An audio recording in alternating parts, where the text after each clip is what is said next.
continuidade, então, à nossa missão ENAD, a gente vai agora para o terceiro e último bloco, que vai tratar um pouquinho sobre a questão das políticas educacionais da educação básica.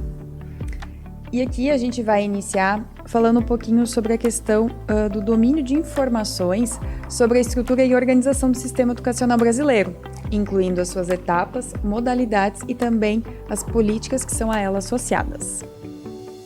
Bom, então, começando, nós precisamos primeiramente definir, porque hoje, com a Lei 93/94 de 96, foi constituída toda a educação brasileira em sistemas. Então, começando com o conceito de sistemas. O sistema de ensino, como todo o sistema, ele constitui um conjunto de vários elementos interdependentes que na realidade formam um conjunto que conversa entre si, que se interliga. E em cada um dos sistemas sempre tem dois elementos básicos, que na realidade é sempre um órgão executor e um órgão que estabelece as normas, um órgão normativo. Então nós temos 3 sistemas hoje em dia aqui no Brasil, começando pelo Sistema Federal de Ensino. Ele foca em toda a organização, legislação do ensino superior. Ele tem também comprometimentos com a educação básica. E vamos lá ao que compromete na educação básica. Na educação básica, por assim dizer, ele tem a grande responsabilidade, o Sistema Federal, de elaborar o Plano Nacional de Educação, o PNE. E, ao mesmo tempo, quem é que elabora, principalmente, e começa essa elaboração, é o órgão normativo. O órgão normativo é o Conselho Nacional de Educação. E o órgão executivo ou executor, o que executa, o que de fato fiscaliza, controla, acompanha, é o Ministério da Educação. Então, esses são os 2 principais órgãos do Sistema Federal de Ensino, que, por sua vez, com relação à educação básica, tem a responsabilidade, principalmente o órgão normativo. E aí o órgão executivo fica no controle disso aí, de elaborar as diretrizes nacionais para as 3 etapas da educação básica, para a educação infantil, para o ensino fundamental e para o ensino médio. Portanto, é o Conselho Nacional de Educação que define as diretrizes para essas 3 etapas. Além disso, tem a responsabilidade também de fazer a administração, a elaboração, o controle, a execução de todo o processo nacional de avaliação também, tanto do ensino fundamental e do ensino médio. Obviamente não tem ainda regulamentação para avaliação da educação infantil, mas eu sei que está em pensamento essa possibilidade. Mas hoje a legislação só fala na elaboração e acompanhamento da avaliação nacional do ensino fundamental e do ensino médio. Bom, além disso, nós temos também o sistema, cada estado, o Brasil é constituído por 27 unidades na federação e cada um desses estados também tem seu órgão executor e seu órgão normativo. O órgão executivo é a Secretaria de Educação e o órgão normativo é o Conselho Estadual de Educação. Sempre lembrando que para ser sistema tem que ter esses 2 órgãos, o normativo e o executivo. Aí cabe, o que cabe ao Estado? A elaboração do Plano Estadual de Educação, obviamente concatenado com o Plano Nacional. Cabe também a responsabilidade pelo transporte dos estudantes do ensino médio, porque a grande responsabilidade, o foco do sistema estadual de ensino é exatamente o ensino médio. Então, a questão do transporte dos estudantes do ensino médio é da responsabilidade do Estado. Além disso, assume toda a responsabilidade por suas instituições oficiais, por suas escolas da rede estadual, e a tendência é a rede estadual se responsabilizar só pelo ensino médio. E, ao mesmo tempo, disciplina também a questão dos conselhos escolares. Disciplina tanto para os estados quanto também para serem investidos na rede municipal de educação. Agora nós temos ainda o terceiro sistema, que por sua vez constituem os sistemas municipais de ensino, que tem o foco por sua vez na educação infantil e no ensino fundamental principalmente. Aqui no estado do Rio Grande do Sul, por exemplo, vai ficar bem definido agora que a educação infantil e o ensino fundamental ficam para a responsabilidade dos municípios. E aí nós também, para o município ter sistema municipal de educação, precisa ter os dois órgãos. Ainda contamos aqui no estado com alguns municípios que não se constituíram sistema municipal, porque tem Secretaria Municipal de Educação, mas ainda não tem o órgão normativo, que é o Conselho Municipal de Educação. Aí o que acontece? Esses municípios integram o sistema estadual de ensino. E aí o que cabe, assim, resumidamente, ao sistema municipal de ensino? Toda a responsabilidade pelo transporte dos estudantes da sua rede municipal, tanto da educação infantil quanto do ensino fundamental, e a administração e a gestão legislativa sobre as instituições do seu sistema municipal. Além disso, também cabe ao sistema municipal de ensino essa administração, principalmente sob o ponto de vista do órgão normativo do Conselho Municipal, o controle de gestão sobre as escolas de educação infantil que são privadas. Que são privadas, conveniadas e privadas, né? Que na realidade têm a sua propriedade por um educador, por uma empresa, enfim, da rede municipal.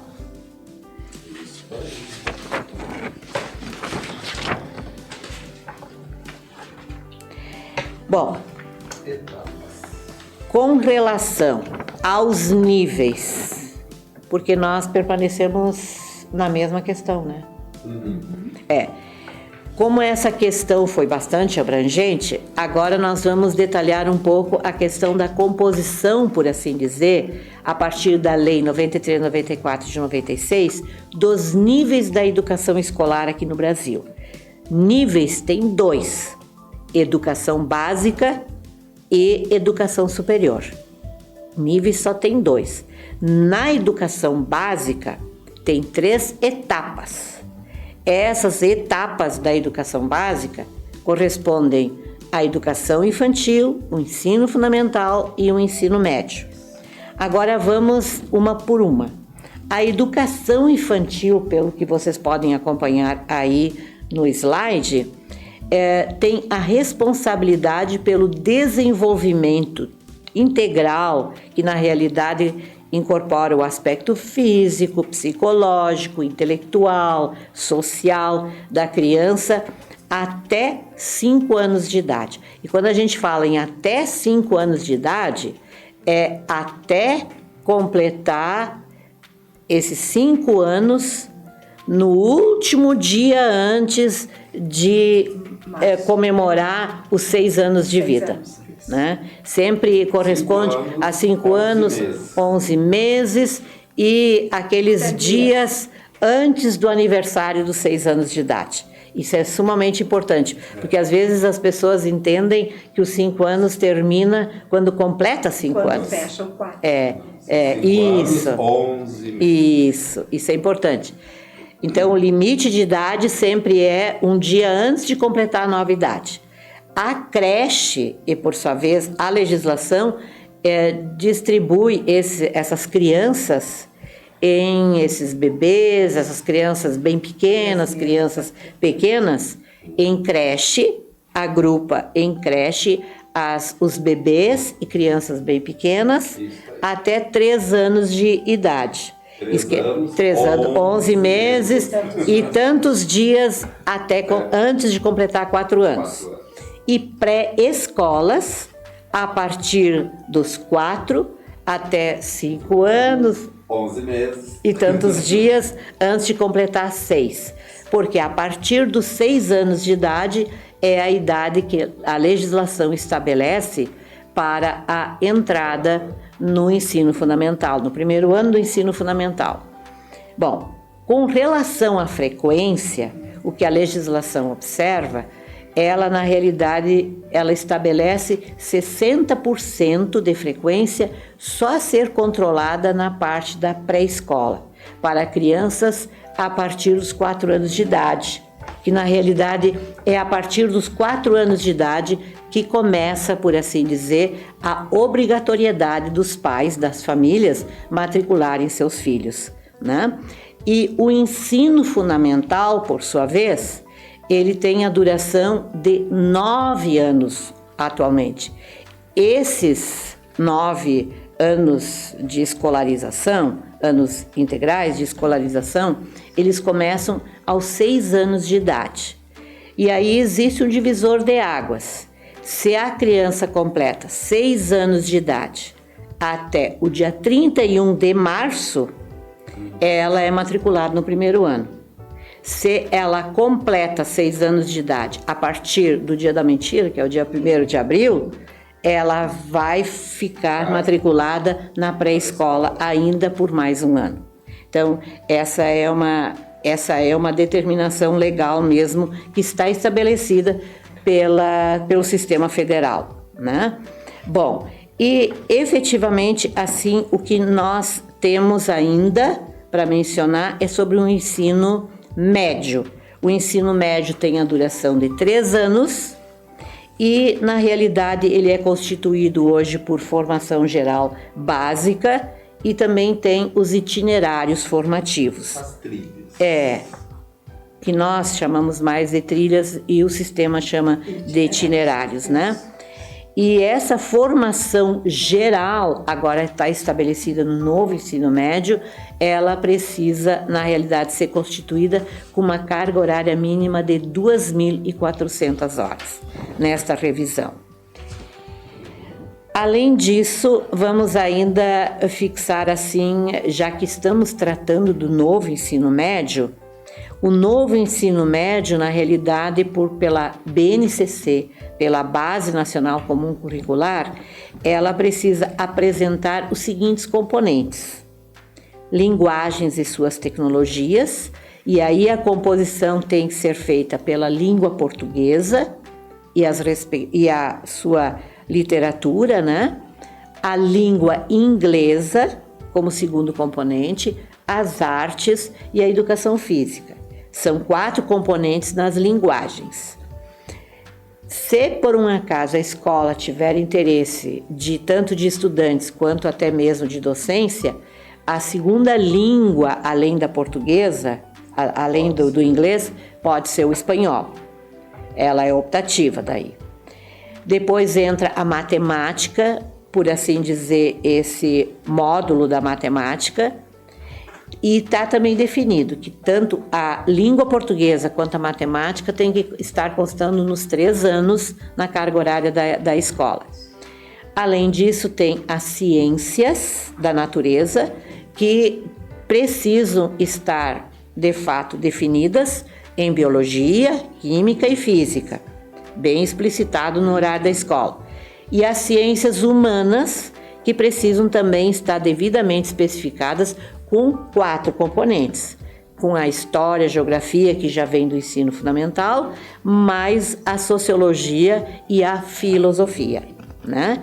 E além disso, nós então temos ainda os itinerários formativos, que na realidade vão constituir a parte diversificada do horário. Esses itinerários, com o novo ensino médio, têm uma carga horária reduzida. Ela foi reduzida exatamente como conclusão extraída de avaliação mesmo, né?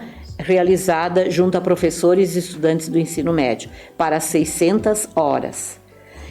E o que ficou também definido desses itinerários, que o itinerário, na realidade formativo, ele, pelo menos essas 600 horas, precisam contemplar o aprofundamento em uma dessas áreas, ou de linguagens e suas tecnologias, ou matemática e suas tecnologias, ou ciências da natureza, ou ciências humanas.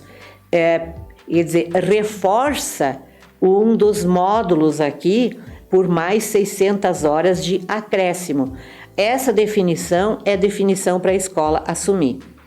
E, caso a escola tenha interesse, ela pode também oferecer, ao invés dessas 600 horas, optar por uma formação técnica associada e concomitante ao ensino médio. Aí a carga horária, se fizer a opção pela formação técnica, dependendo do curso técnico, a carga horária é entre 800 a 1.200 horas. E está definido, então, no ensino médio, e está definido que os dias letivos, isso na realidade é para o ensino fundamental e o médio, o que vem agora abaixo. Dias letivos, 200 durante o ano letivo, carga horária anual, 800 horas. Isso é o mínimo. Porque é muito simples. Se o mínimo é 200 dias letivos e o mínimo para o dia ser letivo são 4 horas, 200 vezes 4 dá as 800 horas mínimo que tem que fechar o ano letivo da escola. E a jornada, o turno no caso, para se tornar turno parcial, é 4 horas no mínimo.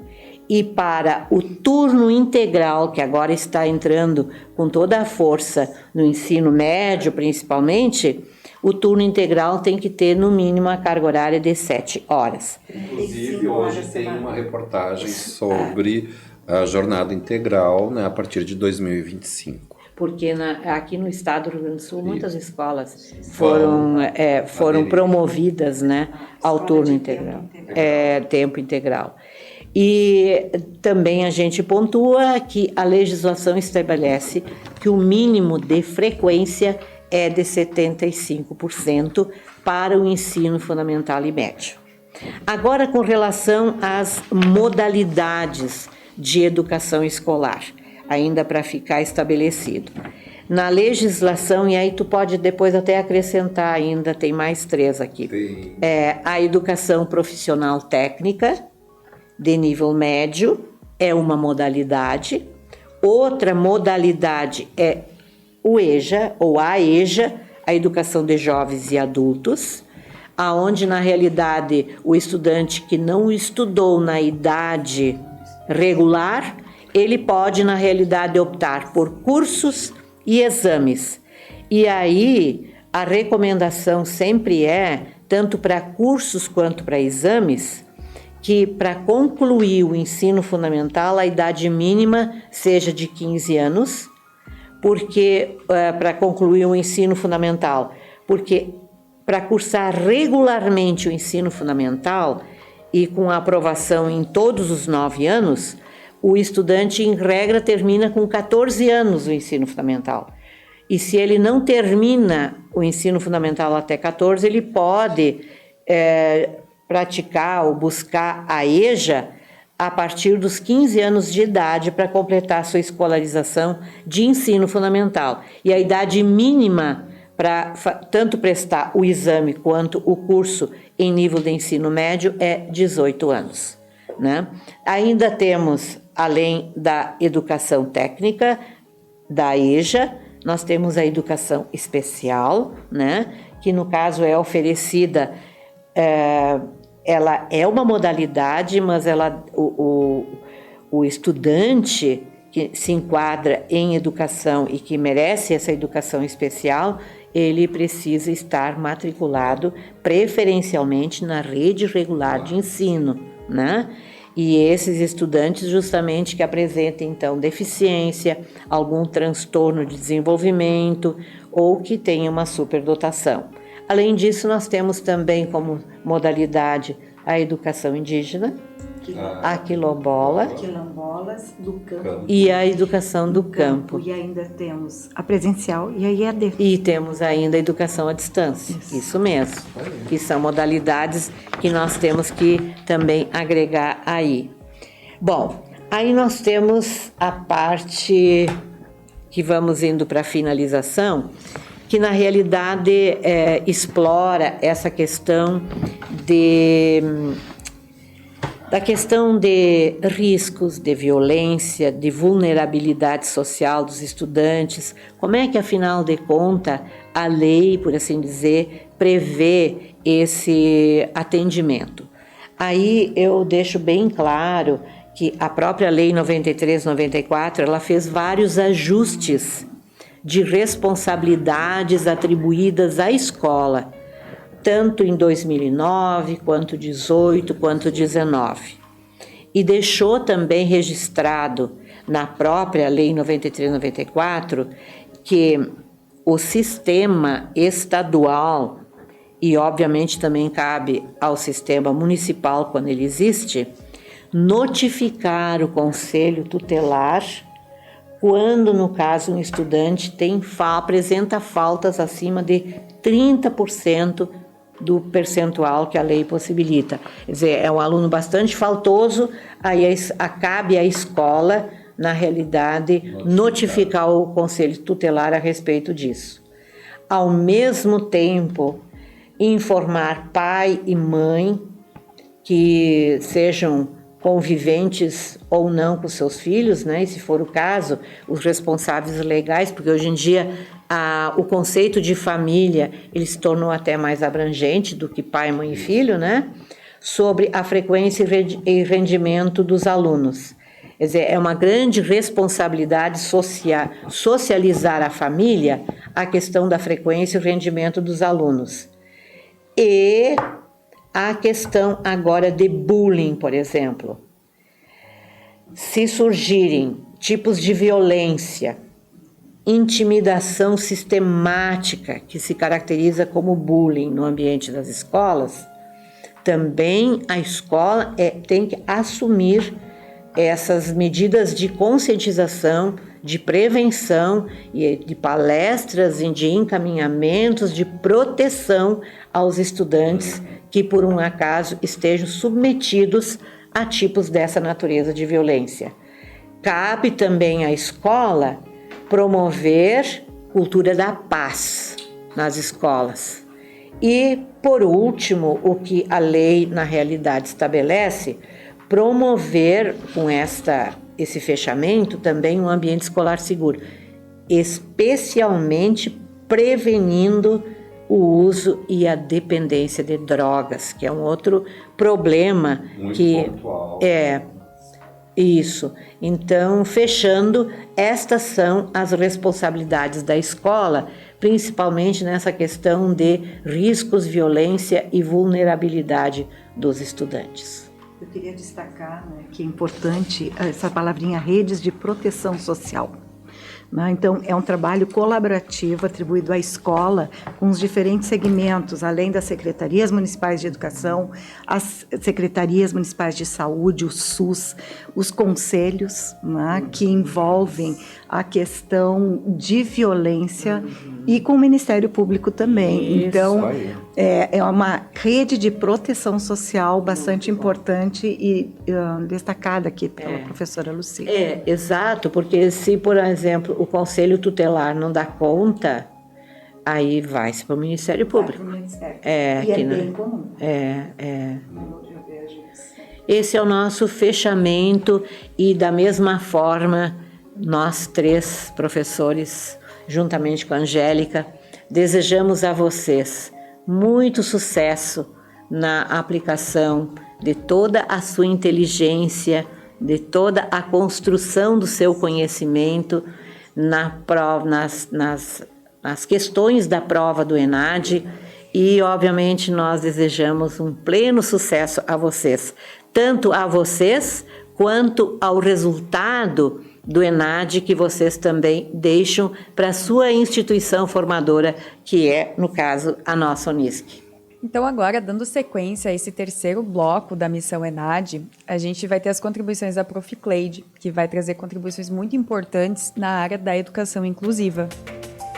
Olá, prezados estudantes, tudo bem? Sou a professora Cleide Pires, trabalho com o componente curricular de educação inclusiva na instituição e é um prazer poder contribuir com esse momento, né, de vocês e contribuir também e agregar um pouco acerca daquilo que também as colegas, Lucy, Carmen, professor César, né, estão trazendo para a gente poder pensar sobre alguns aspectos importantes, né, a serem destacados para esse momento. Então, na perspectiva do campo da educação especial, a gente pode trazer um movimento de inclusão educacional, de inclusão escolar, especialmente pensando na questão das políticas educacionais e também da didática, né? Das metodologias, para a gente poder pensar acerca do âmbito da escola, como é que essa escola pode se organizar e pensar, não é? Então nós temos no campo do movimento maior a nova LDB, ou a atual LDB em vigor, é 93/94/96, que no seu capítulo 5 menciona que todas as crianças e jovens elas precisam estar matriculadas especialmente num sistema comum de ensino, ou seja, nas escolas comuns, né? Então, a partir disso, e essa LDB ela foi muito inspirada também na Declaração de Salamanca, e também no movimento Educação para Todos, que é um movimento mundial, né? A nova LDB teve essa inspiração.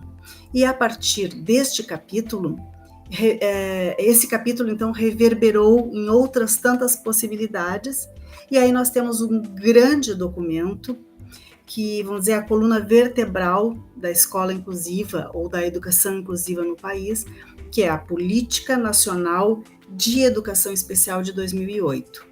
Esse documento vai tratar de toda a organização, especialmente, né, escolar, então da inserção da criança desde a educação infantil, ensino, anos iniciais, anos finais, ensino médio e também da inserção de jovens e adultos no ensino superior.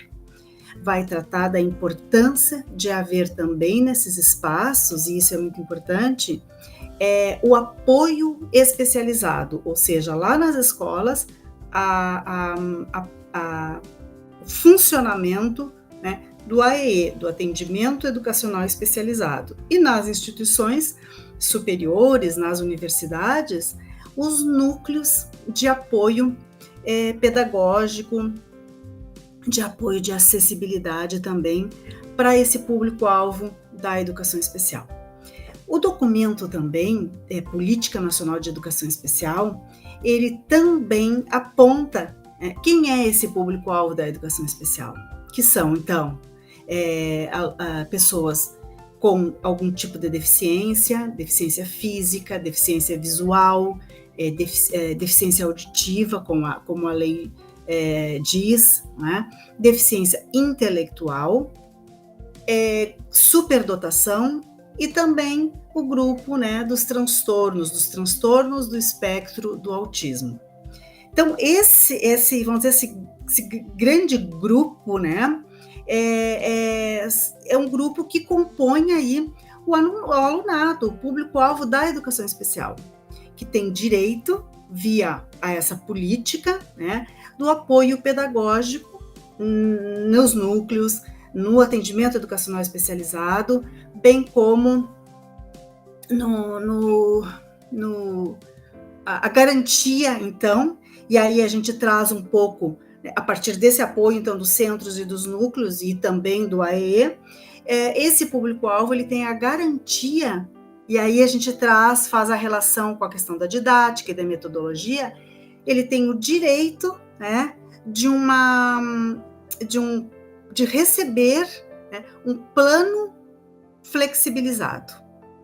Quando a gente pensa, então, num plano flexibilizado, que não é tarefa fácil, a gente também estamos também nos reportando à organização da escola, aí a organização da gestão escolar. Então, esse movimento, ele só é possível também se está documentado lá no projeto político-pedagógico da escola. Então, esse projeto pedagógico, ele precisa também apresentar essa sala de AE, dizer a que veio, aqui está, por que ela aparece, ela está dentro da escola, né? Com o atendimento do educador especial, do educador especializado, também lá no núcleo, nas universidades. Então, pensar essa inserção desse alunado, pensar também na acessibilidade arquitetônica, pensar na acessibilidade, então, desse currículo, né? Então, vamos dizer, esse panorama todo, toda essa possibilidade de inserção, né, de que esse estudante não seja mais uma matrícula, e sim alguém que esteja na escola efetivamente interagindo, efetivamente aprendendo, né? Lá nos anos iniciais, lá na educação infantil, nos anos iniciais, nos anos finais, perdão, e lá no ensino médio, ele precisa e tem direito a um acesso mais flexibilizado. Então, quando o PP da escola ele oferece esse suporte, a gestão da escola se mobiliza nesse sentido, o professor também, o educador também, vai paulatinamente construindo um currículo mais acessível, né? Então, a gente pode trazer aqui o pensar sobre, né, uma metodologia mais flexibilizada. Então, que esse professor também consiga oferecer, vamos dizer, um cardápio, né, um cardápio para essas turma de crianças, né, que seja flexível, em que alguma medida todas as crianças tenham acesso àquilo que é trabalhado. Então, quando a gente está pensando em flexibilizar, a gente está oferecendo uma metodologia baseada num desenho universal de aprendizagem, o DUA, que é um conceito que também começa a entrar, né, vamos dizer, nessa esteira aí, pedagógica, escolar, e que passa a também ser discutida e ser também pensada acerca da ação do professor. Então, quando nós falamos em desenho universal de aprendizagem, nós não estamos fazendo cortes em objetivos, em conteúdos, não é isso, mas nós precisamos tornar esse conteúdo acessível para todas as crianças. E quando nós pensamos isso, nós estamos lá pensando também numa tecnologia assistiva, por exemplo, né? Quando uma criança ela tem um desafio maior visual, ou uma baixa visão, ou até mesmo uma cegueira, como é que nós podemos oferecer esse material, né? Um mapa, por exemplo. Esse mapa ele precisa ter relevo, isso é tecnologia assistiva. Se lá nos anos iniciais eu ofereço um jogo de memória para as crianças, né? E eu tenho uma criança que tem um desafio na sua motricidade fina maior, né? Então, esse jogo, ele pode e deve ter peças maiores. Isso é tecnologia assistiva.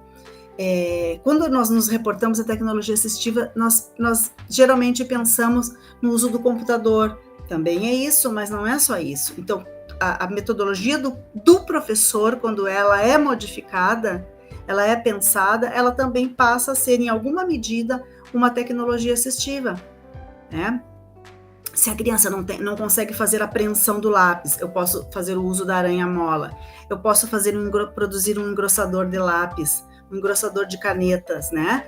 Então, assim, é o professor que vai dar conta vamos dizer, desses recursos, desses materiais, desses produtos tecnológicos, é o professor, mas não somente o professor, porque o professor do atendimento educacional especializado, ele está na escola também para estabelecer uma interlocução com esse professor da sala comum de ensino, certo? Então, na verdade, o AEE, né? O AEE, ele é o suporte do professor da sala comum para que os alunos tenham acesso e aprendam de forma mais efetiva, com mais qualidade, e com mais, vamos dizer, mais eficácia, e que o professor também se sinta mais à vontade, também mais tranquilo para planejar e mediar essa ação, né, da ensinagem e da aprendizagem, que são aí indissociadas também.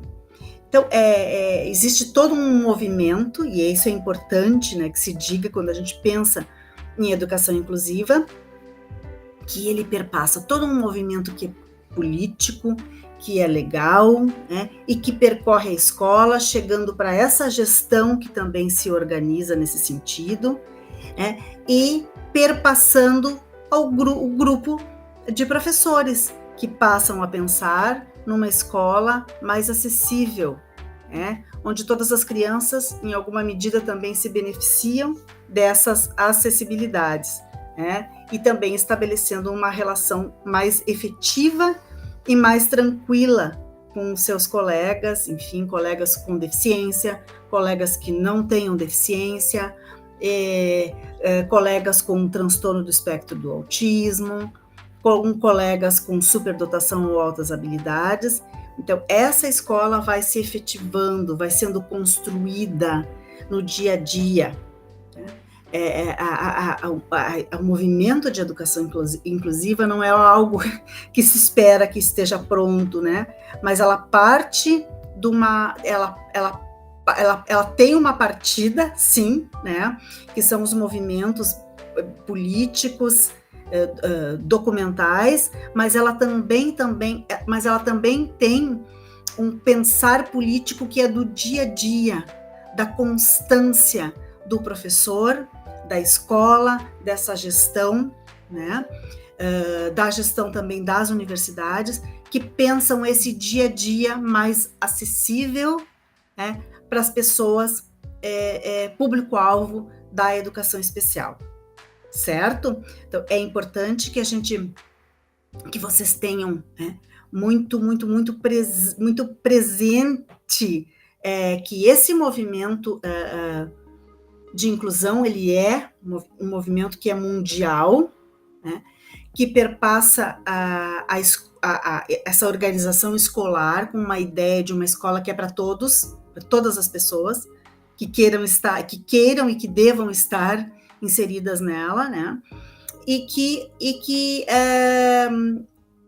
ela seja acessível e possível, né? Com uma ideia de uma escola aberta, de uma escola para todos, de uma escola mais respeitosa também, né? Com essa meu movimento aqui de pensar, eu deixo assim o meu abraço e o meu desejo de um excelente exame para cada um de vocês, certo? Muito obrigada e um abraço. Encerrado esse bloco, então, pessoal, eu queria deixar aqui um agradecimento especial para todos vocês que nos acompanharam durante todo esse tempo, durante todo esse percurso, com muitas informações importantes. Agradecer aos profs aqui presentes, né, que também dedicaram seu tempo, compartilharam um pouco desse conhecimento tão vasto que vocês têm.